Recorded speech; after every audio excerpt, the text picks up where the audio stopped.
إن الحمد لله نحمده ونستعينه ونؤمن به ونتوكل عليه ونعوذ بالله من شرور أنفسنا ومن سيئات أعمالنا من يهد الله فلا مضل له ومن يضلله فلا هادي له أشهد أن لا إله إلا الله وأشهد أن محمدا عبده ورسوله اللهم صل على محمد وعلى آل محمد كما صليت على إبراهيم وعلى آل إبراهيم إنك حميد مجيد اللهم بارك على محمد وعلى آل محمد كما باركت على إبراهيم وعلى آل إبراهيم إنك حميد مجيد أعوذ بالله من الشيطان الرجيم بسم الله الرحمن الرحيم يا أيها الذين آمنوا اتقوا الله حق تقاته ولا تموتن إلا وأنتم مسلمون يا أيها الناس اتقوا ربكم الذي خلقكم من نفس واحدة وخلق منها زوجها وبث منهما رجالا كثيرا ونساء واتقوا الله الذي تساءلون به والأرحام إن الله كان عليكم رقيبا يا أيها الذين آمنوا اتقوا الله وقولوا قولا سديدا يصلح لكم أعمالكم ويغفر لكم ذنوبكم ومن يطع الله ورسوله فقد فاز فوزا عظيما رب اشرح لي صدري ويسر لي أمري واحلل عقدة من لساني يفقهوا قولي. ഏറെ ബഹുമാനം നിറഞ്ഞ ഏറ്റവും ആദരണീയരായ സത്യവിശ്വാസികളെ, സത്യവിശ്വാസിനികളെ, നമ്മളെ എല്ലാം സൃഷ്ടിച്ചു പരിപാലിച്ച് സദാ നിയന്ത്രിച്ചു കൊണ്ടിരിക്കുന്ന സർവ്വലോക സ്രഷ്ടാവും സംരക്ഷകനും നമ്മുടെയൊക്കെ പരിപാലകനുമായിട്ടുള്ള റബ്ബുൽ ഇസ്സത്ത് അല്ലാഹു സുബ്ഹാനഹു വ തആലയുടെ വിധിവിലക്കുകളും നിയമനിർദ്ദേശങ്ങളും ജീവിതത്തിൻ്റെ എല്ലാ മേഖലകളിലും അനുസരിച്ച് ജീവിതം കഴിവിൻ്റെ പരമാവധി തഖ്വയിൽ അധിഷ്ഠിതമായി മുന്നോട്ട് കൊണ്ടുപോകണം എന്ന് സ്വന്തത്തെ വിസ്മരിക്കാതെ എല്ലാ ഓരോരുത്തരോടും ഉപദേശിക്കുകയാണ്. അല്ലാഹു സുബ്ഹാനഹു വ തആലയിൽ നിന്നുള്ള റഹ്മത്തും അള്ളാഹുവിൻ്റെ ബർക്കത്തും സദാസമയവും നമ്മളിലെല്ലാം വർഷിക്കുമാറാകട്ടെ. പ്രവാചകൻ മുഹമ്മദ് മുസ്തഫ സല്ലല്ലാഹു അലൈഹി വസല്ലമയോടുള്ള മഹബത്ത്, ഇഷ്ടം, അത് പലപ്പോഴും വഴിമാറിയാണ് സഞ്ചരിക്കുന്നത് എന്ന് മുസ്ലിം ഉമ്മത്തിൻ്റെ പ്രവർത്തനങ്ങളും ദീനിൻ്റെ പേരിൽ കാട്ടിക്കൂട്ടിക്കൊണ്ടിരിക്കുന്ന ആചാരാനുഷ്ഠാനങ്ങളും കാണുമ്പോൾ നമുക്ക് വ്യക്തമായി മനസ്സിലാകും. റസൂലുള്ളാഹി സ്വല്ലല്ലാഹു അലൈഹി വസല്ലമയോടുള്ള ഇഷ്ടം എങ്ങനെയാണ് നാം പ്രകടിപ്പിക്കേണ്ടത്? അള്ളാഹുവിൻ്റെ റസൂല് പഠിപ്പിക്കാത്ത കാര്യങ്ങൾ റസൂലുള്ളാഹി സ്വല്ലല്ലാഹു അലൈഹി വസല്ലം പഠിപ്പിച്ചു എന്ന് പറഞ്ഞിട്ടാണോ? അല്ലല്ലോ. അതൊരിക്കലും റസൂലുള്ളാഹി സ്വല്ലല്ലാഹു അലൈഹി വസല്ലമയോടുള്ള ഇഷ്ടമല്ലല്ലോ, മറിച്ച് എതിരാണത്. അപ്പം ഇത് വളരെ ഗൗരവപ്പെട്ട കാര്യമാണ്.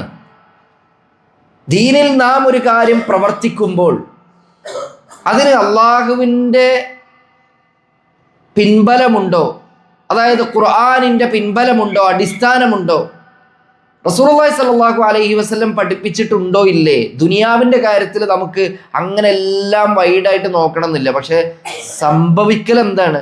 നമ്മൾ ദുനിയാവിൻ്റെ ഒരു കാര്യം വരുമ്പോൾ, ഒരു വിഷയം വരുമ്പോൾ അതിലത്രയും സ്ക്രൂട്ടിനൈസ് ചെയ്ത് അതിൻ്റെ ആഴങ്ങളിലേക്ക് ഇറങ്ങിച്ചെന്ന് എല്ലാവരോടും അഭിപ്രായങ്ങൾ ചോദിച്ച് അതിൻ്റെ വരുംവരായ്മകളെക്കുറിച്ച് ചിന്തിച്ച് ഗവേഷണം നടത്തിയിട്ടൊക്കെയാണ് നമ്മളൊരു കാര്യം ഇംപ്ലിമെൻ്റ് ചെയ്യുക, നടപ്പിൽ വരുത്താൻ നോക്കുക, അല്ലെങ്കിൽ നമ്മൾ വേണോ വേണ്ടേ എന്നൊക്കെ ചിന്തിക്കുക. എന്നാൽ ദീനിൻ്റെ കാര്യത്തിൽ അത് ആരെങ്കിലുമൊക്കെ പറഞ്ഞാൽ മതി. അങ്ങനെയാണോ സഹോദരന്മാരെ? അല്ല. നമുക്ക് പ്രത്യക്ഷത്തിൽ ആളുകളോട് ആരോടും വെറുപ്പില്ല. നമ്മൾ അങ്ങനെ തന്നെ മനസ്സിലാക്കുക. അറിവില്ലായ്മയാണ് പലപ്പോഴും മനുഷ്യരെ ദീനിൻ്റെ അടിസ്ഥാന തത്വങ്ങളിൽ നിന്ന്, വിശ്വാസങ്ങളിൽ നിന്ന്, സുന്നത്തുകളിൽ നിന്ന്, ഖുർആനിൻ്റെ അധ്യാപനങ്ങളിൽ നിന്ന് തെറ്റിക്കുന്നത്. അതുകൊണ്ട് തന്നെ ഒരു കാര്യം നമ്മുടെ മുന്നിലേക്ക് ചർച്ചയായി കടന്നു വരുമ്പോൾ അത് അള്ളാഹുവും അവൻ്റെ റസൂലും പഠിപ്പിച്ചതാണോ അല്ലേ എന്ന് നഖശികാന്തം കീറി മുറിച്ച് നോക്കി പരിശോധിച്ചിട്ട് വേണം അത് ദീനിൻ്റെ ഭാഗമായിട്ട് നമ്മൾ കൊണ്ടുവരാനും അനുഷ്ഠിക്കാനും. അല്ലാത്ത പക്ഷം നാം ചെയ്യുന്നത് സുന്നത്തിനു പകരം ബിദ്അത്തായിരിക്കും. അപ്പോൾ റസൂലുള്ളാഹി സ്വല്ലല്ലാഹു അലൈഹി വസല്ലമയോട് നമുക്ക് മഹബ്ബത്തുണ്ട്, സംശയമൊന്നുമില്ല. നാം നമ്മളെ സ്നേഹിക്കുന്നതിനേക്കാളും കൂടുതൽ, ആ ഉദാഹരണം തന്നെ നോക്കൂ നിങ്ങൾ, എത്ര കൃത്യമാണത്. സ്വന്തത്തെക്കാൾ കൂടുതൽ അള്ളാഹുവും അവൻ്റെ റസൂലും ഒരാൾക്ക് പ്രിയങ്കരമായി തീരുന്നത് വരെ അയാളുടെ വിശ്വാസം പൂർണ്ണമല്ല എന്ന് പറയുമ്പോൾ തന്നെ നമ്മൾ സ്നേഹിക്കുന്നതിനേക്കാളും കൂടുതൽ ആരാ സ്നേഹിക്കുക? പിന്നെ നമ്മളെ ഏറ്റവും കൂടുതൽ സ്നേഹിക്കുക. റസൂലുള്ളാഹി സ്വല്ലല്ലാഹു അലൈഹി വസല്ലം പറയാണ്, നിങ്ങളെ സ്നേഹിക്കുന്നതിനേക്കാളും കൂടുതൽ എന്നെ സ്നേഹിക്കണം എന്ന്. അപ്പോൾ റസൂലുള്ളാഹി സ്വല്ലല്ലാഹു അലൈഹി വസല്ലമയോടുള്ള ആ സ്നേഹം, അതിൻ്റെ അടയാളമാണ് റസൂലുള്ളാഹി സ്വല്ലല്ലാഹു അലൈഹി വസല്ലം പഠിപ്പിച്ച കാര്യങ്ങൾ പിൻപറ്റുക എന്നത്. അതായത് അള്ളാഹുവിൻ്റെ റസൂല് പഠിപ്പിച്ചെന്ന കാര്യങ്ങളോട് നമുക്ക് ഇഷ്ടമുണ്ടോ, അത് റസൂലുള്ളാഹി സ്വല്ലല്ലാഹു അലൈഹി വസല്ലമയോടുള്ള ഇഷ്ടമാണ്. റസൂലുള്ളാഹി സ്വല്ലല്ലാഹു അലൈഹി വസല്ലമയോടുള്ള ഇഷ്ടം അള്ളാഹുവിനെ ഇഷ്ടപ്പെടുന്നതിൻ്റെ ഭാഗമാണ്. അള്ളാഹിനോട് ഇഷ്ടമുണ്ടെങ്കിൽ സ്വാഭാവികമായിട്ടും നമുക്ക് റസൂലുള്ളാഹി സ്വല്ലല്ലാഹു അലൈഹി വസല്ലമയോടും റസൂലുള്ളാഹി സ്വല്ലല്ലാഹു അലൈഹി വസല്ലം അനുഷ്ഠിക്കാൻ വേണ്ടി നമ്മളോട് പഠിപ്പിച്ച ആ കാര്യങ്ങളോടും നമുക്ക് ഇഷ്ടമുണ്ടാകും. അതുകൊണ്ട് തന്നെ ഇൻഷാ അല്ലാഹ് ഇന്നത്തെ ഖുതുബയിൽ നമ്മൾ ചർച്ച ചെയ്യാൻ ഉദ്ദേശിക്കുന്ന കാര്യം റസൂലുള്ളാഹി സ്വല്ലല്ലാഹു അലൈഹി വസല്ലം അതിയായി ഇഷ്ടപ്പെട്ട കാര്യങ്ങൾ എന്തൊക്കെയാണ് എന്നുള്ളതാണ്. ഇത് ഇത്ര ഗൗരവത്തോടു കൂടി പറയാനുള്ള കാരണം തന്നെ ഇന്നു മുതൽ അങ്ങോട്ട് ചിലപ്പോൾ അതിൻ്റെ ഗൗരവം, അതിൻ്റെ പ്രാധാന്യം, അല്ലെങ്കിൽ ആ വിഷയം നമുക്കറിയാത്തത് കൊണ്ടായിരിക്കാം നമ്മൾ അനുഷ്ഠിക്കാത്തത്, അല്ലെങ്കിൽ നമ്മൾ കൊണ്ടു നടക്കാത്തത്. ഇതിൻ്റെ പ്രാധാന്യങ്ങളൊക്കെ അറിയുമ്പോൾ ചിലപ്പോൾ നമ്മുടെ ജീവിതത്തിൻ്റെ ഭാഗമാക്കി നമ്മളത് മാറ്റും. അപ്പം എന്തൊക്കെ കാര്യങ്ങളാണ് റസൂലുള്ളാഹി സ്വല്ലല്ലാഹു അലൈഹി വസല്ലം ധാരാളമായി ഇഷ്ടപ്പെട്ടത്? കേൾക്കുമ്പോൾ തന്നെ നമ്മൾ വിചാരിക്കും ഇതൊക്കെ ഇത്ര വലിയ കാര്യങ്ങളാണോ എന്ന്. എന്നാൽ അള്ളാഹിൻ്റെ റസൂൽ ഇതിനൊക്കെ അത്രയും വലിയ പ്രാധാന്യം കൊടുത്തിട്ടുണ്ട്. അതിലൊന്നാണ് സുബ്ഹിക്ക് മുമ്പുള്ള 2 റക്അത്ത് സുന്നത്ത്. നിങ്ങൾ ആലോചിച്ച് നോക്കൂ, നമ്മൾ എത്രത്തോളം ഗൗരവം അതിന് കൊടുക്കാറുണ്ട്. സുബ്ഹിക്ക് മുമ്പുള്ള 2 റക്അത്ത് സുന്നത്ത് അറിയാത്തവരുണ്ടാകാം, അല്ലെങ്കിൽ അതിൻ്റെ പ്രാധാന്യം വ്യക്തമായി മനസ്സിലാക്കി അത് പരമാവധി നഷ്ടപ്പെടാതെ സൂക്ഷിച്ചു കൊണ്ട് നടക്കുന്നവരുണ്ടാകാം. നിസ്കാരത്തിൻ്റെ രൂപം നമുക്കറിയാം. വുളു എടുത്ത് വന്ന് നമ്മൾ നിർവഹിക്കുന്ന സുന്നത്ത് വീട്ടിൽ നിന്ന് നിർവഹിച്ചു വരലാണ് ഏറ്റവും അഫ്ളൽ. ഇനി നമ്മൾക്ക് വീട്ടിൽ നിന്ന് നിർവഹിക്കാൻ അവസരം കിട്ടിയില്ല, അല്ലെങ്കിൽ സന്ദർഭം ഒത്തില്ല, അപ്പോൾ നമ്മൾ പള്ളിയിലേക്ക് എത്തുന്നു. പള്ളിയിൽ ജമാഅത്ത് നടക്കുകയാണെന്നുണ്ടെങ്കിൽ അവിടെ നമ്മൾ സുന്നത്ത് നിസ്കരിക്കണോ വേണ്ടേ? അല്ല, ആ ജമാഅത്ത് കഴിഞ്ഞതിന് ശേഷം നമ്മൾ എത്രയും പെട്ടെന്ന് ആ സുന്നത്ത് നിർവഹിക്കുക. ശരിക്കും അത് സുബഹിൻ്റെ മുമ്പ് നിർവഹിക്കേണ്ട സുന്നത്താണ്. പറയപ്പെട്ട 12 റക്അത്ത് റവാത്തിബ് സുന്നത്തുകൾ ഉണ്ടല്ലോ, ആ റവാത്തിബ് സുന്നത്തുകളിൽ തന്നെ വളരെ ശ്രേഷ്ഠമായ ഒന്നാണ് സുബ്ഹിക്ക് മുമ്പുള്ള 2 റക്അത്ത് സുന്നത്ത് എന്ന് പറയുന്നത്. ഫാത്തിഹയ്ക്ക് ശേഷം നമ്മൾ ആദ്യത്തെ റക്അത്തിൽ ഖുൽ യാ അയ്യുഹൽ കാഫിറൂനും, രണ്ടാമത്തെ റക്അത്തിൽ ഫാത്തിഹയ്ക്ക് ശേഷം ഖുൽ ഹു അല്ലാഹു അഹദുമാണ് പാരായണം ചെയ്യേണ്ടത്. അതിനിടയിൽ നമുക്ക് സമയം കിട്ടുമ്പോൾ ആ സമയമൊക്കെ എന്ന് പറഞ്ഞാൽ പ്രത്യേകം പെട്ടെന്ന് പ്രാർത്ഥന കേൾക്കുന്ന സമയം കൂടിയാണ്. നമ്മൾ നേരത്തെ ജമാഅത്തിനെത്തി, വീട്ടിൽ നിന്ന് ആദ്യമേ നമ്മൾ സുന്നത്തൊക്കെ നിർവഹിച്ച് ഇവിടെ വന്നു. ബാങ്കിന് ശേഷം ഇക്കാമത്തിൻ്റെ ഇടയിൽ കുറച്ച് സമയം കിട്ടുന്നുണ്ട്, നമ്മളൊന്ന് ഇരുന്ന് പ്രാർത്ഥിക്കുക. പരമാവധി നമ്മളുടെ ശ്രദ്ധയും മൈൻഡൊക്കെ കൂടുതൽ ഫോക്കസ് ചെയ്യാൻ പറ്റിയൊരു സമയം കൂടിയാണത്. ഒന്ന് നല്ലോണം ഇരുന്ന് പ്രാർത്ഥിക്കുക ആ സമയമൊക്കെ. അങ്ങനെ നമ്മളൊന്ന് മനസ്സ് വെച്ചാലുണ്ടല്ലോ കുറേ കാര്യങ്ങൾ നമ്മുടെ ജീവിതത്തിൻ്റെ ഭാഗമാക്കാനും അതിലൂടെ ഭയങ്കരമായ ഹൈറും ബർക്കത്തും നേടിയെടുക്കാൻ അത് കാരണമായി തീരും. നബി സല്ലല്ലാഹു അലൈഹി വസല്ലം പഠിപ്പിക്കുന്ന ഒരു ഹദീസുണ്ട്. മഹദി ആയിഷ റളിയല്ലാഹു അൻഹയിൽ നിന്ന് ഉദ്ധരിക്കപ്പെടുന്ന ഹദീസാണ്. ഇമാം മുസ്ലിം റഹ്മത്തുള്ളാഹി അലൈഹി അദ്ദേഹത്തിൻ്റെ സ്വഹീഹ് മുസ്ലിമിൽ 725 നമ്പർ ഹദീസായിട്ടാണ് ഇത് എടുത്തു കൊടുത്തിട്ടുള്ളത്. അൻ ആയിഷ റളിയല്ലാഹു അൻഹ عن النبي صلى الله عليه وسلم أنه قال في شأن الركعتين عند طلوع الفجر لهما أحب إلي من الدنيا جميعا. നബി സല്ലല്ലാഹു അലൈഹി വസല്ലം പഠിപ്പിക്കുകയാണ്, ആയിഷ റളിയല്ലാഹു അൻഹയിൽ നിന്ന് നിവേദനം ചെയ്യുന്ന ഹദീസാണ്. സുബ്ഹിക്ക് മുമ്പുള്ള 2 റക്അത്ത് സുന്നത്ത് നമസ്കരിക്കാത്ത ആ സുന്നത്ത് നമസ്കാരത്തെക്കുറിച്ച് നബി സല്ലല്ലാഹു അലൈഹി വസല്ലം പറയാണ്, സുബ്ഹിക്ക് മുമ്പുള്ള 2 റക്അത്ത് സുന്നത്ത് നമസ്കാരത്തെക്കുറിച്ച് റസൂലുള്ളാഹി സ്വല്ലല്ലാഹു അലൈഹി വസല്ലം പറഞ്ഞു, അവ രണ്ടും ദുനിയാവിലെ സകലതിനേക്കാളും എനിക്ക് ഏറെ ഇഷ്ടമാണ് എന്ന്. സുബ്ഹാനല്ലാഹ്. നോക്കൂ നിങ്ങൾ, സുബഹിക്ക് മുമ്പുള്ള 2 റക്അത്തിനെ കുറിച്ച് റസൂലുള്ളാഹി സ്വല്ലല്ലാഹു അലൈഹി വസല്ലം പറയുന്നത്, ആ 2 റക്അത്ത് നിസ്കാരം എനിക്ക് ദുനിയാവിലുള്ള സകലതിനേക്കാളും ഇഷ്ടമാണ് എന്ന്. അപ്പോൾ റസൂലുള്ളാഹി സ്വല്ലല്ലാഹു അലൈഹി വസല്ലം അത്രമേൽ സ്നേഹിച്ചൊരു കാര്യം, അത്രമേൽ ഇഷ്ടപ്പെട്ട ഒരു കാര്യം നമ്മളും അനുഷ്ഠിക്കുക എന്നത് റസൂലുള്ളാഹിനോട് നമുക്കുള്ള സ്നേഹത്തിൻ്റെ അടയാളമാണ് എന്ന് നമ്മൾ മനസ്സിലാക്കുക. അതുപോലെ തന്നെ മറ്റൊരു കാര്യമാണ് ളുഹറിന് മുമ്പുള്ള 4 റക്അത്ത് റവാത്തിബ് സുന്നത്ത്. റവാത്തിബ് സുന്നത്തുകൾ നമുക്കറിയാം, സുബഹിക്ക് മുമ്പ് 2, ളുഹറിന് മുമ്പ് 4, അതുപോലെ തന്നെ ളുഹറിന് ശേഷം 2, മഗ്രിബിന് ശേഷം 2, ഇശാഇന് ശേഷം 2. ഇങ്ങനെ മൊത്തം 12 റക്അത്തുകൾ. നബി സല്ലല്ലാഹു അലൈഹി വസല്ലം പറഞ്ഞു, ആരെങ്കിലും ആ 12 റക്അത്തുകൾ നിർവഹിച്ചാൽ ബനല്ലാഹു ലഹു ബൈതൻ ഫിൽ ജന്ന, അള്ളാഹു അവന് വേണ്ടി സ്വർഗത്തിലൊരു വീടുണ്ടാക്കി കൊടുക്കുന്നു. ദുനിയാവിൽ സ്വന്തമായിട്ടൊരു വീടുണ്ടാവണം എന്നുള്ള ഒരുപക്ഷെ നമ്മുടെയൊക്കെ വലിയൊരു ആഗ്രഹമായിരിക്കും, വലിയൊരു സ്വപ്നമായിരിക്കും. ചിലപ്പോൾ നടത്താൻ പറ്റിക്കൊള്ളുന്നൊന്നുമില്ല. അള്ളാഹു പറയണ്, നിങ്ങൾ കുറേ ഇൻവെസ്റ്റ്മെൻ്റ് ഒന്നും കൊടുക്കണ്ട, അതാ ഇങ്ങനെയൊക്കെ ചെയ്തോളി, നിങ്ങൾക്ക് സ്വർഗത്തിൽ ഞാനൊരു വീടുണ്ടാക്കി തരാം. നിങ്ങൾ മരിച്ചു വരുമ്പോൾ ആ വീട് നിങ്ങൾക്ക് വേണ്ടി റിസർവ് ചെയ്തതായിരിക്കും, അത് ഞാൻ നിങ്ങൾക്ക് തരും എന്ന്. നിങ്ങൾ ആലോചിച്ച് നോക്കുക അതിൻ്റെ ഒരു പ്രതിഫലം. ഇത് ആരാ ഈ പറയുന്നത്? ഈ പ്രപഞ്ചത്തിൻ്റെ നാഥനായ മാലിക്കുൽ മുലൂക്ക്, മലിക്കുൽ ജബ്ബാറായ അള്ളാഹു തആല നമ്മളോട് പറയണം, നിങ്ങൾക്ക് ഞാനൊരു വീട് ഒരുക്കി വെച്ച് തരട്ടോ എന്ന്. എന്തേ ചെയ്യേണ്ടേ ഉള്ളൂ? ഈ പറയുന്ന നിർബന്ധ നമസ്കാരങ്ങൾക്ക് പുറമേയുള്ള ആ റവാത്തിബ് സുന്നത്തുകളുണ്ടല്ലോ, അത് നിർവഹിക്കുക. നബി സല്ലല്ലാഹു അലൈഹി വസല്ലം ഏറെ ഇഷ്ടപ്പെട്ടതാണ് സുബഹിക്ക് മുമ്പുള്ള 2 റക്അത്ത് സുന്നത്ത് നമസ്കാരം. ഇനി നമ്മളിതിൻ്റെ പ്രാധാന്യം മനസ്സിലാക്കി ചിലപ്പോൾ എണീക്കാൻ വൈകിപ്പോയി. നമ്മളെല്ലാ ദിവസവും സുബഹിക്ക് മുമ്പ് ഇത് നിർവഹിക്കുന്നുണ്ട്. ഒരു ദിവസം നമ്മൾ ഉറങ്ങിപ്പോയി, വൈകിപ്പോയി, എന്താ ചെയ്യുക? ഒരു പ്രയാസവും ഇല്ല, നമുക്ക് സുബഹിക്ക് ശേഷം നിർവഹിച്ചാലും മതി. എല്ലാ ദിവസവും അങ്ങനെ ആവണമെന്നല്ല, എല്ലാ ദിവസവും ചെയ്യുന്ന ആളുകളെ സംബന്ധിച്ചിടത്തോളമാണ് ഞാൻ ഈ പറഞ്ഞത്. അതുകൊണ്ട് സഹോദരന്മാരെ, സത്യവിശ്വാസികളെ, വിശ്വാസിനികളെ, ഇന്ന് മുതൽ ഇൻഷാ അല്ലാഹ് നമ്മൾ ആ ഒരു കാര്യം വളരെ ഗൗരവത്തോടു കൂടി ശ്രദ്ധിക്കുക. സുബഹിക്ക് മുമ്പുള്ള 2 റക്അത്തിന്റെ കാര്യം വളരെ ഗൗരവത്തിലെടുക്കുക. അതുപോലെ തന്നെയാണ് അള്ളാഹിൻ്റെ റസൂൽ വളരെയധികം ഇഷ്ടപ്പെട്ടൊരു കാര്യമാണ് ളുഹറിന് മുമ്പുള്ള 4 റക്അത്ത് സുന്നത്ത് നമസ്കാരം. ഈ സ്വഹാബികളുടെ ഒരു പ്രത്യേകത നോക്കണം നിങ്ങൾ. അവർ റവാത്തിബ് സുന്നത്തിൻ്റെ പ്രാധാന്യം കേട്ടത് മുതൽ പിന്നെ അത് ഒഴിവാക്കിയിട്ടില്ല എന്ന മഹാനായ സ്വഹാബി അബ്ദുല്ലാഹിബ്നു സാഇബ് റളിയല്ലാഹു അൻഹുവിൽ നിന്ന് ഉദ്ധരിക്കുന്ന ഒരു ഹദീസിൽ കാണാം, നബി സല്ലല്ലാഹു അലൈഹി വസല്ലം ദുഹറിന് മുമ്പ് 4 റക്അത്ത് സുന്നത്ത് നമസ്കാരം നിർവഹിക്കാറുണ്ടായിരുന്നു. ഈ സുന്നത്ത് നമസ്കാരത്തിൻ്റെ രൂപം എങ്ങനെയാകണം എന്ന വിഷയത്തിൽ പണ്ഡിതന്മാർക്കിടയിൽ പല അഭിപ്രായങ്ങളുണ്ട്. എങ്കിലും ഏറ്റവും പ്രബലമായ അഭിപ്രായം 2 റക്അത്ത് പിന്നെ 2 റക്അത്ത് അങ്ങനെ തന്നെയാണ്. 2 റക്അത്ത് നിസ്കരിക്കുന്നു, സലാം വീട്ടുന്നു, പിന്നെയും 2 റക്അത്ത് നിസ്കരിക്കുന്നു. ഈ രൂപത്തിൽ തന്നെയാണ് പഠിപ്പിക്കപ്പെട്ടിട്ടുള്ളത്.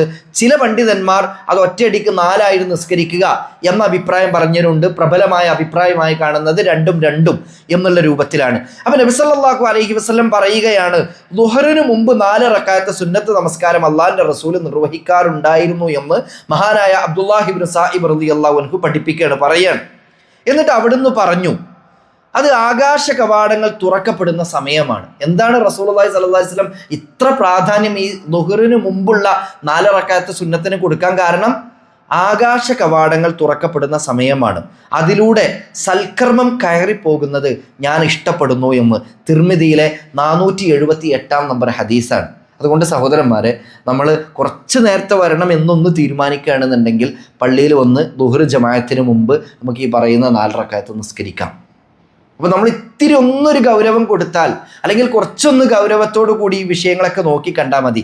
ഇതൊക്കെ ഈ റവാത്തിബ് സുന്നത്തിൽ പെടുന്ന കാര്യങ്ങളാണ്.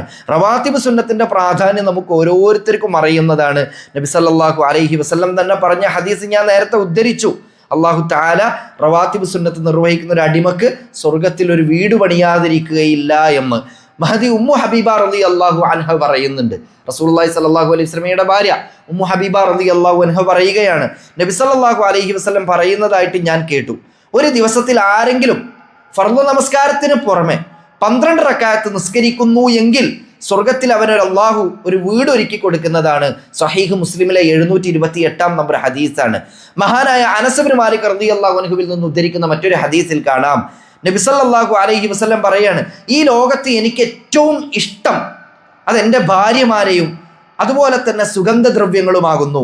നമസ്കാരത്തിലൂടെയാണ് എനിക്ക് കൺകുളിർമ ലഭിക്കുന്നത് എന്ന് റസൂലുള്ളാഹി സ്വല്ലല്ലാഹു അലൈഹി വസല്ലം കൺകുളിർമ കണ്ടെത്തുന്നത് നമസ്കാരത്തിലൂടെയാണ് എന്ന് നസായി ഉദ്ധരിച്ച 3939 നമ്പർ ഹദീസിൽ നമുക്ക് കാണാൻ കഴിയും. അതുപോലെ തന്നെ റസൂലുള്ളാഹി സ്വല്ലല്ലാഹു അലൈഹി വസല്ലം വളരെ പ്രാധാന്യത്തോടെ അള്ളാഹിൻ്റെ റസൂൽ അങ്ങേയറ്റം ഇഷ്ടപ്പെട്ട കാര്യങ്ങളിൽ, പ്രവർത്തനങ്ങളിൽ, ഇബാദത്തുകളിൽ പെട്ടതാണ് രാവിലെയും വൈകുന്നേരവും ചൊല്ലാൻ വേണ്ടി പഠിപ്പിക്കപ്പെട്ടിട്ടുള്ള ദിക്റുകളും ദുആകളും. അദ്കാറു സ്വബാഹ്, അദ്കാറുൽ മസാ. ഇന്ന് അത് എവിടെ കിട്ടുമെന്ന് ആലോചിച്ച് ആരും ടെൻഷനാവണ്ട. നമ്മളെ ഫോണിൽ ഇല്ലാത്ത ആപ്പുകളില്ല. അതുകൊണ്ട് തന്നെ നമ്മളെ ഫോണിൽ ഇന്ന് മുതൽ നമ്മൾ ഈ ജമീൽ എന്ന് പറയുന്ന ഒരു ആപ്പ് ഉണ്ട്, പ്ലേ സ്റ്റോറിൽ പോയാൽ കിട്ടും. അത് ജമീൽ എന്ന് പറയുന്ന ഒരു ആപ്പ്, അതൊന്ന് ഇൻസ്റ്റാൾ ചെയ്യുക, ZAMEEL. അതേപോലെ തന്നെ നമുക്ക് ഔറാദ് എന്ന് പറയുന്ന മറ്റൊരു ആപ്പും ഉണ്ട്. ഇത് രണ്ടും വളരെ ആധികാരികമായ ആപ്പുകളാണ്. ഇത് ഉപയോഗിച്ച് കഴിഞ്ഞാൽ നമ്മളെ ഫോണിൽ തന്നെ ഈ ഫുള്ള് പ്രാർത്ഥനകൾ കിട്ടും. എങ്ങനെയാണ് ഇത് ചൊല്ലേണ്ടത് എന്ന് വരെ അതിൽ എഴുതിയിട്ടുണ്ടാവും. നമുക്ക് അറബി നോക്കി ചൊല്ലാൻ അറിയില്ലെങ്കിൽ ആ അറബി മലയാളത്തിൽ എഴുതി തന്നിട്ടും ഉണ്ടാകും. ഞാൻ പറയുന്നത് ശ്രമിക്കുക. നമ്മൾ അറബി അറിയില്ല, എനിക്കത് ചൊല്ലാൻ അറിയില്ല, അത് വായിക്കാൻ കിട്ടൂല, അങ്ങനെയല്ല. ഈ പരാതികളൊക്കെ മാറ്റി വെച്ചിട്ട് നമ്മളെ ജീവിതത്തിൽ എന്തെങ്കിലും ഒരു പ്രശ്നം വരുമ്പോൾ, അല്ലെങ്കിൽ ദുനിയാവിൻ്റെ ഒരു കാര്യത്തിൽ നമ്മൾ അതില്ല, അതുകൊണ്ട് ഞാൻ ഇനി അത് ചെയ്യണില്ല എന്ന് പറയോ? ഇല്ല. എങ്ങനെ അതിനെ ഓവർകം ചെയ്യാം, അതിനൊക്കെ എങ്ങനെ സർവൈവ് ചെയ്ത് മുന്നോട്ട് പോകാം എന്നേ നമ്മൾ ചിന്തിക്കുള്ളൂ. ഒരു പ്രോബ്ലം വരുമ്പോൾ, ഒരു പ്രശ്നം വരുമ്പോൾ അതിനെങ്ങനെ സോൾവ് ചെയ്തിട്ട് മുന്നോട്ട് പോകാം എന്നുള്ളതിനെ കുറിച്ച് ചിന്തിക്കും. ദീനിൻ്റെ കാര്യത്തിൽ നമ്മൾ എന്തുകൊണ്ടാണ് പ്രാധാന്യം കൊടുക്കണില്ല? ഇതൊക്കെ എന്തിനാണ്? ആർക്ക് വേണ്ടിയിട്ടാണ്? നമുക്ക് വേണ്ടിയിട്ട് തന്നെയാണ്. നമ്മൾ മരിച്ചു പോകുമ്പോൾ നമ്മളെ ഖബറിലേക്ക് പ്രതിഫലം വാരിക്കൂട്ടാൻ പറ്റിയ മാർഗങ്ങൾ തന്നെയാണ്. റസൂലുള്ള അങ്ങേയറ്റം ഇഷ്ടപ്പെട്ട കാര്യങ്ങൾ സ്വാഭാവികമായിട്ടും ഞാനും ഇഷ്ടപ്പെടുന്നു, ഞാനും അത് അനുഷ്ഠിക്കുന്നു. അതുകൊണ്ടുള്ള മെച്ചെന്താ? റബ്ബുൽ ഇസ്സത്ത് അല്ലാഹു തആല ഒരുക്കി വെച്ച ഭവനത്തിലേക്ക് നമുക്ക് നേരെ കയറി ചെല്ലാം. നമുക്ക് വേണ്ടി തയ്യാറാക്കിയിട്ടുള്ള സ്വർഗം, ആ സ്വർഗത്തിൽ തന്നെ നമുക്ക് വേണ്ടി പ്രത്യേകം അല്ലാഹു സജ്ജമാക്കിയ വീടുകൾ, ആ വീടുകളിലേക്ക് നമുക്ക് കയറി ചെന്നൂടെ? ആ ദറജ നിങ്ങൾ ആലോചിച്ച് നോക്കൂ, അതിങ്ങനെ ഉയരൂലേ? അപ്പോൾ രാവിലെയും വൈകുന്നേരങ്ങളിലുമുള്ള പ്രഭാത പ്രാർത്ഥനകൾ, അദ്കാറുകൾ, ആ അദ്കാറുകൾ എന്തൊക്കെയാണ്? നിങ്ങൾക്ക് ഞാൻ ഈ പറഞ്ഞ ആപ്പുകൾ പരിശോധിച്ചാൽ തന്നെ കാണാൻ പറ്റും. ഓരോ ദിവസവും നമ്മളിങ്ങനെ ചൊല്ലുകയാണെങ്കിൽ അറിയാതെ തന്നെ നമ്മളത് കാണാതെ പഠിക്കുന്നിടത്തേക്ക് എത്തും എന്നുള്ളതാണ് ഈ വിഷയത്തിൽ നിന്ന് നമ്മൾ മനസ്സിലാക്കേണ്ടത്. മഹാനായ അനസ് ഇബ്നു മാലിക് റളിയല്ലാഹു അൻഹുവിൽ നിന്ന് തന്നെ ഉദ്ധരിക്കുന്ന ഒരു ഹദീസിൽ നബി സല്ലല്ലാഹു അലൈഹി വസല്ലം പറയാണ്, അള്ളാഹുവിന് ദിക്റ് ചൊല്ലിക്കൊണ്ട് എല്ലാ ദിവസവും രാവിലെ സുബ്ഹി നമസ്കാര ശേഷം സൂര്യൻ ഉദിച്ചത് പൊങ്ങുന്നത് വരെ ഇരിക്കുന്നവരെ പോലെ ദിക്റ് ചൊല്ലി ഇരിക്കുന്നവനാണ് എനിക്ക് ഇസ്മായിൽ സന്തതികളിലെ 4 അടിമകളെ മോചിപ്പിക്കുന്നതിനും ഇഷ്ടമുള്ളത് എന്ന് നബി സല്ലല്ലാഹു അലൈഹി വസല്ലം പഠിപ്പിക്കുകയാണ്. അതുപോലെ തന്നെ അള്ളാഹുവിന് ദിക്റ് ചൊല്ലിക്കൊണ്ട് എല്ലാ ദിവസവും വൈകുന്നേരത്തെ അസർ നമസ്കാര ശേഷം സൂര്യൻ അസ്തമിക്കുന്നത് വരെ ഇരിക്കുന്നവരെ പോലെ ദിക്റ് ചൊല്ലി ഇരിക്കുന്നവരാണ് എനിക്ക് ഇസ്മായിൽ സന്തതികളിൽ നിന്ന് 4 അടിമകളെ മോചിപ്പിക്കുന്നതിലും ഇഷ്ടമുള്ളത് എന്ന് നബി സല്ലല്ലാഹു അലൈഹി വസല്ലം പഠിപ്പിച്ച ഹദീസ്. ഈ ഹദീസ് സ്വഹീഹാണ് എന്ന് ഇമാം അൽബാനി റഹ്മത്തുള്ളാഹി അലൈഹി വിശേഷിപ്പിച്ചതായിട്ട് കാണാൻ പറ്റും. അതുപോലെ തന്നെ അള്ളാഹിൻ്റെ റസൂൽ വളരെയധികം ഇഷ്ടപ്പെടുന്ന കാര്യങ്ങളാണ് സുബ്ഹാനല്ലാഹ്, അൽഹംദുലില്ലാഹ്, ലാ ഇലാഹ ഇല്ലല്ലാഹ്, അല്ലാഹു അക്ബർ. ഈ അദ്കാറുകൾ ചൊല്ലുക എന്നത് നബി സല്ലല്ലാഹു അലൈഹി വസല്ലം തന്നെ പഠിപ്പിക്കുകയാണ്. ലഅന്ന അഖൂലു സുബ്ഹാനല്ലാഹ് വൽഹംദുലില്ലാഹ് വലാ ഇലാഹ ഇല്ലല്ലാഹ് വല്ലാഹു അക്ബർ അഹബ്ബു ഇലയ്യ മിമ്മാ തലഅത് അലൈഹി ശംസ്. അബൂ ഹുറൈറ റളിയല്ലാഹു അൻഹുവിൽ നിന്ന് ഉദ്ധരിക്കുന്ന ഹദീസാണ്. നബി സല്ലല്ലാഹു അലൈഹി വസല്ലം പറഞ്ഞു, സുബ്ഹാനല്ലാഹ്, അൽഹംദുലില്ലാഹ്, ലാ ഇലാഹ ഇല്ലല്ലാഹ്, അല്ലാഹു അക്ബർ എന്ന് ഞാൻ പറയുക, അതിൻ്റെ മേലൊക്കെ സൂര്യൻ ഉദിക്കുന്നുവോ അതിനേക്കാളും, അതായത് ദുനിയാവിലുള്ളതിനേക്കാളും എനിക്ക് ഇഷ്ടപ്പെട്ട കാര്യങ്ങളാണ് ഈ പറയുന്ന തഹ്മീദും തഹ്ലീലും തക്ബീറും തസ്ബീഹും സുബ്ഹാനല്ലാഹ്, അൽഹംദുലില്ലാഹ്, ലാ ഇലാഹ ഇല്ലല്ലാഹ്, അല്ലാഹു അക്ബർ എന്ന് പറയൽ. അതുപോലെ തന്നെ തിങ്കളാഴ്ചയും വ്യാഴാഴ്ചയും അതുപോലെ തന്നെ ശഅബാൻ മാസത്തിലെ കൂടുതൽ ദിവസങ്ങളിലും നോമ്പ് അനുഷ്ഠിക്കുക എന്നതും നബി സല്ലല്ലാഹു അലൈഹി വസല്ലം ഏറെ ഇഷ്ടപ്പെടുന്ന കാര്യങ്ങളാണ് എന്ന് നമുക്ക് കാണാൻ കഴിയും. അതുപോലെ തന്നെ നബി സല്ലല്ലാഹു അലൈഹി വസല്ലം ഏറെ ഇഷ്ടപ്പെടുന്ന മറ്റു കാര്യമാണ് മറ്റുള്ളവരുടെ ആവശ്യങ്ങൾ നിറവേറ്റി കൊടുക്കുക എന്നത്. അള്ളാഹുവിൻ്റെ റസൂല് പറയാണ്, ഒരു സഹോദരൻ അവൻ്റെ ആവശ്യത്തിനായിട്ട് അവൻ്റെ കൂടെ ഞാൻ നടക്കലാണ് ഈ മസ്ജിദുൻ നബവിയിൽ 1 മാസം ഭജനമിരിക്കുന്നതിനേക്കാളും എനിക്ക് ഏറ്റവും ഇഷ്ടമെന്ന്. അതായത് ഒരാളുടെ കണ്ണീരൊപ്പാൻ വേണ്ടിയിട്ട്, ഒരാളുടെ പ്രയാസം മനസ്സിലാക്കിയിട്ട് അതിനെ സഹായിക്കാനും ഒരു വാക്കുകൊണ്ടെങ്കിലും അയാളെ സഹായിക്കാൻ നമുക്ക് കഴിയുമെങ്കിൽ അതിനുവേണ്ടി നമുക്കൊരു താങ്ങായി തണലായി അയാളെ ആശ്വസിപ്പിച്ച് കൂടെ നടക്കാൻ റസൂലുള്ളാഹി സ്വല്ലല്ലാഹു അലൈഹി വസല്ലം അത്രയും ഇഷ്ടപ്പെട്ടു എന്നാണ്. ഇന്നൊരാളുടെ പരാതി കേൾക്കുക എന്ന് പറയുന്നത് നമുക്ക് ഭയങ്കര പ്രയാസമായിട്ട് നമ്മൾ തോന്നുക. ഇനിയിപ്പോൾ അയാൾ തുടങ്ങിയ അയാളെ പായാരം എന്ന് നമ്മൾ പറയും. റസൂലുള്ളാഹി സ്വല്ലല്ലാഹു അലൈഹി വസല്ലം അങ്ങനെ ആയിരുന്നില്ല. അതുകൊണ്ടാണ് ആർക്കും റസൂലുള്ളാഹിൻ്റെ അടുത്തേക്ക് ആക്സസ് ഉണ്ടായിരുന്നു. ആർക്കും എന്ത് വന്ന് നബിനോട് പറയാം. അതൊരു കുട്ടിക്കാണെങ്കിലും ശരി, അത് മുതിർന്ന ഏത് ആൾക്കാർക്കാണെങ്കിലും ശരി. അത്രയും റസൂലുള്ളാഹി സ്വല്ലല്ലാഹു അലൈഹി വസല്ലം ആളുകളെ കേട്ടുകൊടുക്കാൻ സന്നദ്ധമായിരുന്നു. അവരെ വെറും കൈയോടെ അയക്കൂല. എന്തെങ്കിലുമൊക്കെ കാര്യങ്ങൾ നല്ലൊരു വാക്ക് കൊണ്ടെങ്കിലും നബി സല്ലല്ലാഹു അലൈഹി വസല്ലം അവരെ ആശ്വസിപ്പിക്കും എന്നുള്ളതാണ്. അതും ആ ഒരു രീതി, ആ ഒരു സമീപനം നമ്മളും സ്വീകരിക്കുക. ഇങ്ങനെയൊക്കെ ചെയ്താലുള്ള ഗുണം എന്താ? റസൂലുള്ളാഹി സ്വല്ലല്ലാഹു അലൈഹി വസല്ലം പറയാണ്, നിങ്ങൾ ദുനിയാവിലുള്ള ഒരാളുടെ പ്രയാസം അകറ്റി കൊടുത്താൽ നാളെ പരലോകത്ത് റബ്ബുൽ ഇസ്സത്ത് നിങ്ങളുടെ പ്രയാസം അകറ്റിത്തരും. ദുനിയാവിലുള്ളവരോട് നിങ്ങൾ കരുണ കാണിച്ചാൽ അള്ളാഹ് നമ്മളോടും കരുണ കാണിക്കും. നമുക്ക് അള്ളാഹിൻ്റെ ബർക്കത്ത് കിട്ടണമെന്നും നമ്മളുടെ സമ്പത്തിലും ജീവിതത്തിലും ആരോഗ്യത്തിലും കുടുംബത്തിലും വ്യക്തി ജീവിതത്തിലും ഒക്കെ ബർക്കത്ത് കിട്ടണം നമുക്ക് ആഗ്രഹമല്ലേ? എന്ത് ചെയ്താൽ മതി? നമ്മൾ ഈ പ്രയാസങ്ങളൊക്കെ അനുഭവിക്കുന്ന കൂട്ടത്തിൽ തന്നെ ബാക്കിയുള്ളവരുടെ കണ്ണീരൊപ്പാനുള്ളൊരു ശ്രമം നടത്തി നോക്കി. അള്ളാഹു നമ്മളെ ജീവിതത്തിൽ ഇങ്ങനെ കുറേ ബർക്കത്തുകൾ തന്നുകൊണ്ടിരിക്കും. അതുപോലെ തന്നെ റസൂലുള്ളാഹി സ്വല്ലല്ലാഹു അലൈഹി വസല്ലം വളരെയധികം ഇഷ്ടപ്പെട്ട മറ്റു കാര്യങ്ങളാണ് ചെയ്യുന്ന കർമ്മങ്ങൾ പതിവായി ചെയ്യുക. നമ്മൾ ഒന്നുകൂടി പറഞ്ഞാൽ കൺസിസ്റ്റൻസി കീപ്പ് ചെയ്യുക എന്ന് പറയും. ചെയ്യുന്ന കാര്യങ്ങൾ അത് എത്ര ചെറുതാണെങ്കിലും എത്ര കുറച്ചാണെങ്കിലും പതിവായി ചെയ്യുക.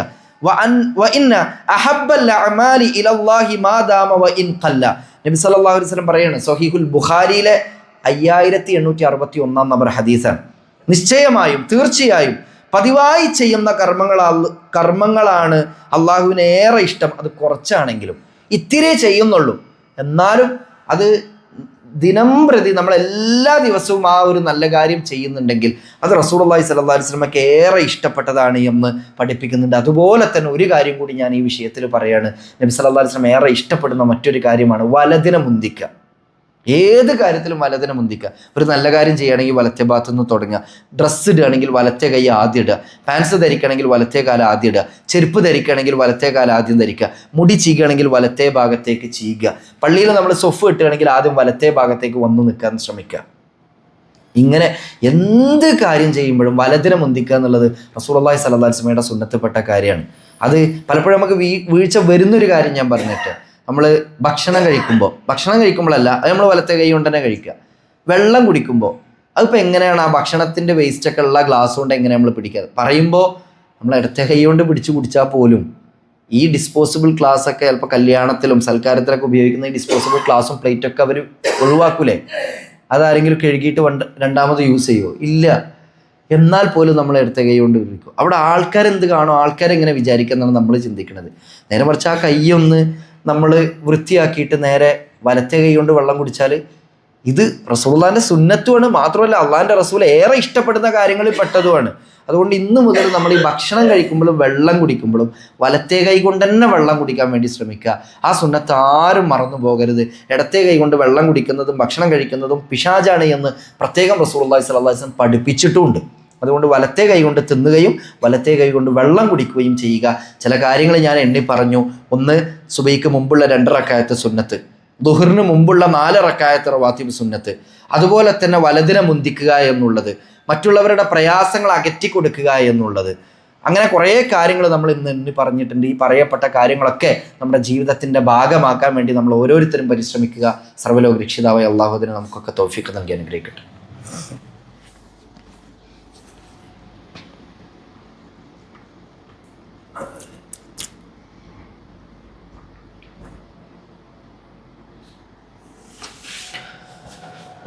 അൽഹംദുലില്ലാഹ് അസ്സലാത്തു വസ്സലാമു അലാ റസൂലില്ലാഹ് വഅലാ ആലിഹി വഅസ്ഹാബിഹി അജ്മഈൻ അമ്മാ ബഅദ്.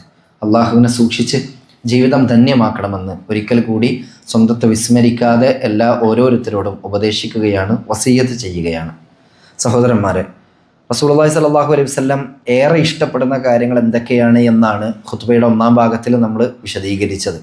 റസൂലുള്ളാഹിനോട് നമുക്ക് ഇഷ്ടമുണ്ടെങ്കിൽ റസൂലുള്ളാഹ് ധാരാളമായി ഇഷ്ടപ്പെട്ട കാര്യങ്ങൾ നമ്മളും അനുഷ്ഠിക്കുക എന്നതാണ് ആ സ്നേഹപ്രകടനത്തിൻ്റെ അടയാളം. ഇവിടെ നമ്മൾ നമ്മുടെ അറിവില്ലായ്മ കൊണ്ടോ അല്ലെങ്കിൽ വേണ്ടത്ര ഗൗരവം നമ്മൾ കൊടുക്കാത്തത് കൊണ്ടോ ആയിരിക്കാം ഈ വെള്ളിയാഴ്ച ദിവസത്തിന് ഭയങ്കര പ്രാധാന്യമുണ്ട്. നമുക്കറിയാലോ, ഇസ്ലാമിൽ അള്ളാഹു തആലയും റസൂലുള്ളാഹി സ്വല്ലല്ലാഹു അലൈഹി വസല്ലമയും ദിവസങ്ങളിൽ ഏറ്റവും ശ്രേഷ്ഠമായ ദിവസം എന്ന് വിശേഷിപ്പിച്ചത് തന്നെ വെള്ളിയാഴ്ച ദിവസത്തെയാണ്. പക്ഷേ ഈ വെള്ളിയാഴ്ച ദിവസത്തിന് ഒരുപാട് പ്രത്യേകതകളും പ്രാധാന്യവും ഉണ്ട്. അതിലൊന്നാണ് ജുമുഅ ഉണ്ട് എന്നുള്ളത്. ആ ദിവസത്തിലാണ് ജുമുഅ ഉള്ളത് എന്നുള്ളത്. പക്ഷെ ആ ജുമുഅക്ക് നമ്മുടെ അലസത കൊണ്ടാണോ എന്നറിയില്ല, ഞാൻ കുറ്റപ്പെടുത്തി സംസാരിക്കല്ല, എന്നാൽ നമ്മളൊരു ഗൗരവം കൊടുക്കേണ്ടതുണ്ട്. ബാക്കിയുള്ള ദിവസങ്ങളിലെ പോലെ അല്ല. നമ്മൾ കുറച്ച് നേരത്തെ പള്ളിയിലേക്ക് ഇറങ്ങുക, നമ്മളെല്ലാം കഴിഞ്ഞിട്ട് കുറച്ചും കൂടി കഴിഞ്ഞിട്ടാവാം എന്ന് കരുതുന്നതിന് പകരം ഇന്ന് വെള്ളിയാഴ്ചയാണ്, അപ്പം ഇന്ന് കുറച്ച് നേരത്തെ തന്നെ കുളിച്ച് റെഡിയായി ഡ്രസ്സൊക്കെ ആദ്യം അയൺ ചെയ്ത് വെച്ച് ഒന്ന് നേരത്തെ ഇറങ്ങാം എന്ന് നമ്മളൊന്ന് തീരുമാനിച്ചാലുണ്ടല്ലോ, അതിൻ്റെ പ്രാധാന്യം ചിലപ്പോൾ നമ്മൾ അറിയാത്തതുകൊണ്ടായിരിക്കും. അല്ലെങ്കിൽ നമുക്കറിയാം, പക്ഷെ നമുക്ക് ആ ഗൗരവം ഇങ്ങോട്ട് തോന്നണില്ല. അതുകൊണ്ട് ഇമാമ് മിമ്പറിൽ കയറുന്നതിന് മുമ്പ് തന്നെ പരമാവധി പള്ളിയിൽ എത്താൻ വേണ്ടി നമ്മൾ ശ്രമിക്കുക. ഈ വൈകി വന്ന ആളുകളെല്ലാവരും അലസത കാണിച്ചു എന്നല്ല ഞാൻ പറയുന്നത്. ഓരോരുത്തർക്കും അവരുടേതായിട്ടുള്ള ജെന്യൂനായിട്ടുള്ള കാരണങ്ങൾ ഉണ്ടാകാം, ഒരുപാട് പ്രയാസങ്ങൾ ഉണ്ടാകാം. അതിൻ്റെ ഒക്കെ ഇടയിൽ കൂടെ ആയിരിക്കും ജുമുഅ മിസ്സാവരുത് എന്ന് വിചാരിച്ച് ചിലവർ വരുന്നത്. അവർക്ക് അല്ലാഹു തആല ആ രീതിയിലുള്ള പ്രതിഫലം തന്നെ കൊടുക്കട്ടെ. ഞാൻ പറഞ്ഞു വരുന്നത്, നമ്മൾ കുറച്ചും കൂടി ഗൗരവം ഇതിൽ കാണിക്കേണ്ടതുണ്ട്. നേരത്തെ തന്നെ നമ്മൾ പള്ളിയിലേക്ക് എത്താനും ഇവിടെ വന്ന് ഒരുങ്ങിയിരിക്കാനും വേണ്ടി ശ്രമിക്കുക. നബി സല്ലല്ലാഹു അലൈഹി വസല്ലം പറയണം, ഇന്ന യൗമൽ ജുമുഅ സയ്യിദുൽ അയ്യാം, ദിവസങ്ങളിൽ വെച്ച് നേതാവ് എന്ന് പറയുന്നത് ജുമുഅ ദിവസമാണ് എന്ന് ഇബ്നു മാജയിലെ 1084 നമ്പർ ഹദീസിൽ പറഞ്ഞതായിട്ട് കാണാൻ കഴിയും. അതുപോലെ തന്നെ നബി സല്ലല്ലാഹു അലൈഹി വസല്ലം പറഞ്ഞു, ഇന്ന മിൻ അഫ്ളലി അയ്യാമിക്കും യൗമുൽ ജുമുഅ, നിശ്ചയം നിങ്ങളുടെ ദിനങ്ങളിൽ ഏറ്റവും മഹത്വമുള്ളത് വെള്ളിയാഴ്ച ദിവസത്തിനാണ്. അബൂദാവൂദിൽ 1084 നമ്പർ ഹദീസാണ്. അതുപോലെ തന്നെ വെള്ളിയാഴ്ച ദിവസം നമ്മൾ കുറച്ച് ഇന്ന് മുതലിട്ടോ നമ്മൾ അറിഞ്ഞ കാര്യമായിരിക്കും, ഇല്ലെങ്കിൽ നമ്മൾ ശ്രദ്ധിക്കേണ്ട ഒരു വിഷയമാണ് സൂറത്തുൽ കഹ്ഫ് പാരായണം ചെയ്യുക എന്നുള്ളത്. ശരിക്കും വ്യാഴാഴ്ച മഗ്‌രിബ് നമസ്കാരത്തോട് കൂടിയിട്ട് വെള്ളിയാഴ്ചയുടെ കാര്യങ്ങൾ ആരംഭിക്കുന്നുണ്ട്. അപ്പം നമ്മൾ വ്യാഴാഴ്ച മഗ്‌രിബിന് ശേഷം മുതൽ തന്നെ നമുക്ക് സൂറത്തുൽ കഹ്ഫ് പാരായണം ചെയ്യാം. ഇനി നമുക്കത് പറ്റിയില്ലെങ്കിൽ കിടക്കുന്നതിന് മുമ്പ് ചെയ്യാം.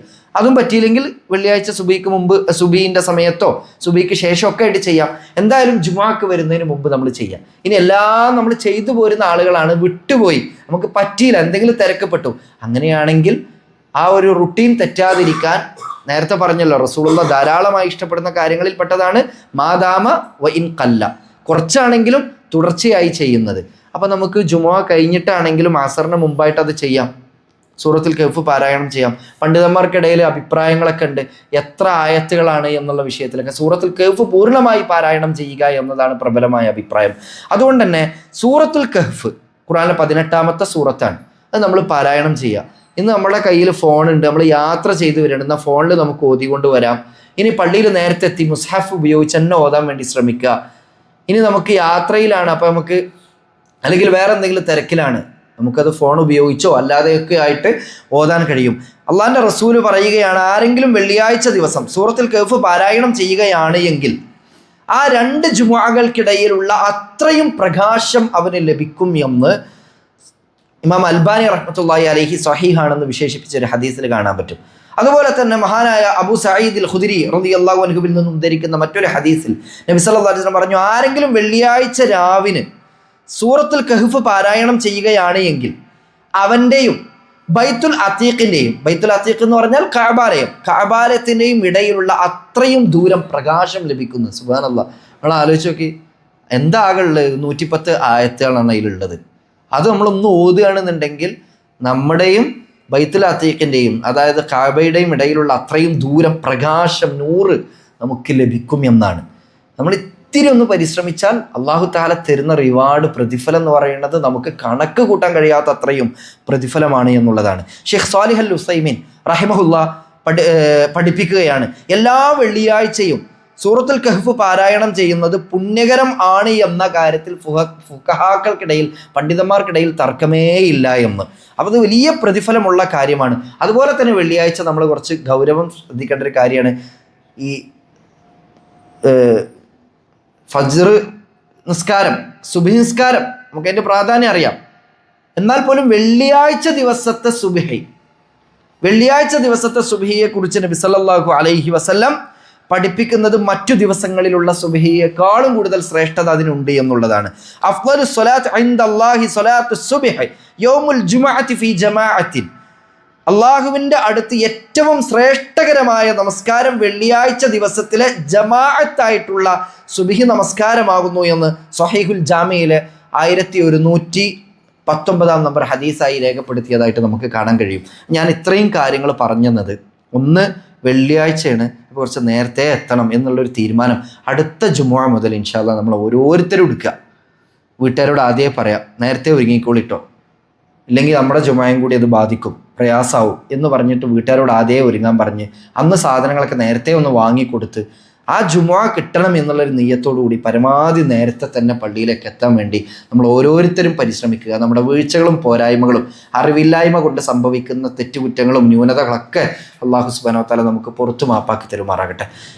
നല്ലതാണ് എന്ന് അറിഞ്ഞു കഴിഞ്ഞാൽ, കഴിഞ്ഞ ഖുത്ബയിൽ നമ്മൾ പറഞ്ഞിരുന്നു, സമാഹത്തും സുബ്റും, നന്മ ചെയ്യാനുള്ള മാനസികാവസ്ഥക്കാണ് സമാഹത്ത് എന്ന് പറയാം. തെറ്റുകൾ ചെയ്യാതിരിക്കാനുള്ളൊരു അവസ്ഥക്കാണ് സുബ്ർ എന്ന് പറയാം. ആ സമാഹത്ത് ഉണ്ടാവണം എന്ന് പറയുന്നത് അതൊരു തൗഫീഖാണ്. കുറേ നന്മ ചെയ്യാനുള്ളൊരു മനോഭാവം ഉണ്ടാവുക എന്ന് പറയുന്നത്. ആ ഒരു മാനസികാവസ്ഥ അല്ലാഹു സുബ്ഹാനഹു വ തആല നമുക്ക് എല്ലാവർക്കും നൽകി അനുഗ്രഹിക്കുമാറാകട്ടെ. നമ്മുടെ ചെറുതും വലുതുമായി, രഹസ്യമായും പരസ്യമായും, അറിഞ്ഞും അറിയാതെയുമായി, ചെറുതും വലുതുമായിട്ട് ഒരുപാട് തെറ്റുകുറ്റങ്ങളും ന്യൂനതകളും പോരായ്മകളും നമുക്ക് സംഭവിച്ചിട്ടുണ്ടാകും. അല്ലാഹു തആല നമ്മുടെ എല്ലാവരുടെയും തെറ്റുകുറ്റങ്ങളും പോരായ്മകളും ന്യൂനതകളും വിട്ടുപുറത്തും മാപ്പാക്കി തരുമാറാകട്ടെ. പട്ടിണി കൊണ്ടും ദാരിദ്ര്യം കൊണ്ടും കടം കൊണ്ടൊക്കെ ബുദ്ധിമുട്ടുന്ന ഒരുപാട് പേര് നമ്മുടെ കൂട്ടത്തിലുണ്ട്. അവരുടെ പട്ടിണി, ദാരിദ്ര്യം, കടബാധ്യതകളെല്ലാം അല്ലാഹു സുബ്ഹാനഹു വ തആല ദൂരീകരിച്ചു കൊടുക്കുമാറാകട്ടെ. രോഗങ്ങളെ കൊണ്ട് പ്രയാസപ്പെടുന്നവരുടെ രോഗം അല്ലാഹു തആല എത്രയും പെട്ടെന്ന് ശിഫ നൽകി അവർക്കും നമുക്കുമൊക്കെ പരിപൂർണമായ ആയുസ്സാരോഗ്യ സൗഖ്യം നൽകി അനുഗ്രഹിക്കുമാറാകട്ടെ. നമ്മളിൽ നിന്ന് മരണപ്പെട്ടു പോയ ഒരുപാട് ആദർശ സഹോദരങ്ങൾ, സുഹൃത്തുക്കൾ, കുടുംബക്കാർ, ഉമ്മ, ഉപ്പ, മക്കൾ ഒക്കെ ഉണ്ടാവും. അല്ലാഹു സുബ്ഹാനഹു വ തആല അവരുടെ ഖബറിടം വിശാലമാക്കി അവർക്കും നമുക്കും നാളെ ജന്നാത്തുൽ ഫിർദൗസിൽ തന്നെ സംഗമിക്കാനുള്ള മഹാസൗഭാഗ്യം നൽകി അനുഗ്രഹിക്കുമാറാകട്ടെ. ഫിലസ്തീനിൽ പീഡനങ്ങളും പ്രയാസങ്ങളും അനുഭവിച്ചു കൊണ്ടിരിക്കുന്ന നമ്മുടെ സഹോദരങ്ങൾ വർഷങ്ങളായിട്ട് പ്രയാസത്തിലാണ്. നിർഭയത്വം നഷ്ടപ്പെട്ട് ഭയത്തിന് അടിമപ്പെട്ട് ജീവിക്കേണ്ടി വരുന്ന ആ സഹോദരന്മാർക്ക് അല്ലാഹു സുബ്ഹാനഹു വ തആല നിർഭയത്വം നൽകുകയും പ്രയാസങ്ങൾ അകറ്റിക്കൊടുത്ത് സമ്പൂർണമായ നിർഭയത്വത്തോടു കൂടിയിട്ട് അക്സയുടെ അകത്തെ പള്ളിയിൽ ശുക്രിൻ്റെ സുജൂദ് ചെയ്യാനുള്ള സൗഭാഗ്യം ആ ജനതക്ക് അല്ലാഹു നൽകട്ടെ. ആസാമിലെ പ്രളയവും മറ്റൊക്കെ നമ്മൾ കണ്ടതാണ്. അല്ലാഹു തആല ആ ജനതക്ക് ആശ്വാസം പകർന്നു നൽകി അനുഗ്രഹിക്കുമാറാകട്ടെ. വടക്കേകാട് പള്ളിയിൽ അവിടെ സ്ഥിരമായി നിസ്കരിക്കാനൊക്കെ വന്നിരുന്ന ഒരു സഹോദരൻ, അദ്ദേഹം മരണപ്പെട്ടു എന്ന വാർത്ത ലഭിച്ചിട്ടുണ്ട്. അദ്ദേഹത്തിൻ്റെ ജനാസ 5 മണിക്കാണ്. കഴിയുന്ന പരമാവധി ആളുകൾ അവിടെ പോയി പങ്കെടുക്കാനും ആ ജനാസയെ അനുഗമിക്കാനും ശ്രമിക്കുക. അല്ലാഹു സുബ്ഹാനഹു വ തആല അദ്ദേഹത്തിന് പാപങ്ങളും മറ്റും വിട്ടുപുറത്ത് മാപ്പാക്കി കൊടുക്കട്ടെ. ആ കുടുംബത്തിന് പ്രയാസങ്ങൾ അകറ്റിക്കൊടുത്ത് ക്ഷമിക്കാനുള്ള തൗഫീഖ് നൽകി അനുഗ്രഹിക്കുമാറാകട്ടെ. ഈ പള്ളിയുമായി ചേർന്ന് പ്രവർത്തിക്കുന്ന ഒരുപാട് ആദർശ സഹോദരങ്ങളുണ്ട്, സുഹൃത്തുക്കളുണ്ട്. ഇതിന് സാമ്പത്തികമായി സഹായങ്ങൾ നൽകുന്നവരുണ്ട്. അതുപോലെ തന്നെ ഇവിടുത്തെ ഇതിൻ്റെ നവീകരണ പ്രവർത്തനങ്ങളിൽ സജീവമായി ചിന്തിക്കുന്നവരുണ്ട്. അല്ലാഹു സുബ്ഹാനഹു വ തആല അവർക്കെല്ലാം അർഹമായ പ്രതിഫലം നൽകി അനുഗ്രഹിക്കുമാറാകട്ടെ. അല്ലാഹുമ്മ അജിർനാ മിനന്നാർ, അല്ലാഹുമ്മ അജിർനാ മിനന്നാർ, അല്ലാഹുമ്മ അജിർനാ മിനന്നാർ. അല്ലാഹുമ്മ അഇസ്സൽ ഇസ്ലാമ വൽ മുസ്ലിമീന വഅദില്ല ശിർക വൽ മുശ്രിക്കീൻ. ربنا اصرف عنا عذاب جهنم إن عذابها كان غراما إنها ساءت مستقرا ومقاما. ربنا هب لنا من أزواجنا وذرياتنا قرة أعين واجعلنا للمتقين إماما. ربنا تقبل منا إنك أنت السميع العليم وتب علينا إنك أنت التواب الرحيم.